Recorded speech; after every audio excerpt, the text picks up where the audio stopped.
Alors Samsung se lance dans les services en général, donc à travers les services, il y a le paiement bien sûr, qui est aujourd'hui un service qui est très clairement mis en avant. Donc l'idée en fait c'est d'apporter aux possesseurs de téléphone Samsung le meilleur service à travers donc cette fois-ci les paiements.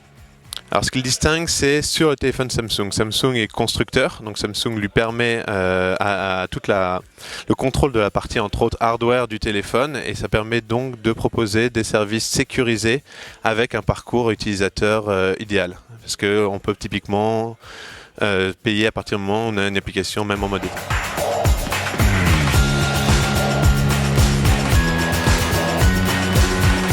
On s'est aperçu en fait qu'offrir un paiement uniquement aujourd'hui, il n'y avait pas une vraie valeur ajoutée. Il fallait aller bien au-delà. Donc d'où l'idée, en fait, on parle nous de wallet avec plein de services associés.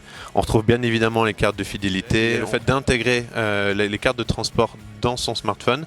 Samsung Pay va un peu au-delà justement en proposant un onglet transport. On va retrouver l'ensemble des partenaires et on va pouvoir acheter ces titres de transport de l'ensemble des partenaires depuis son application Samsung Pay sans avoir besoin de télécharger les applications locales, et aussi sur les villes qui ont choisi un format qui est appelé Open Loop, où cette fois-ci il suffit de poser ses cartes bancaires sur les validateurs des transports en commun. L'idée c'est d'accompagner le client dans un vrai service, un vrai usage au-delà du paiement.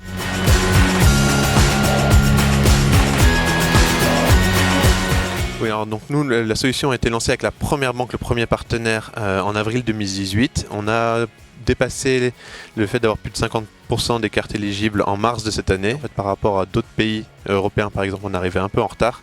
En revanche, on est assez satisfait, on est même très satisfait aujourd'hui de la progression. On est en train de rattraper, malgré les années de retard, les autres marchés européens.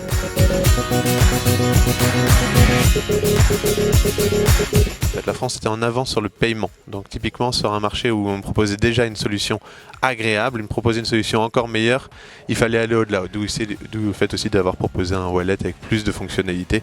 Parce que le simple paiement aujourd'hui avec en France, où par exemple le sans contact est déjà assez développé, il fallait aller au-delà. Et ensuite, la deuxième raison, mais aussi une partie un peu culturelle, un petit attachement, enfin une petite peur du changement, y compris chez nos partenaires, les banques, où il a fallu quelques années avant qu'elles adoptent la tendance.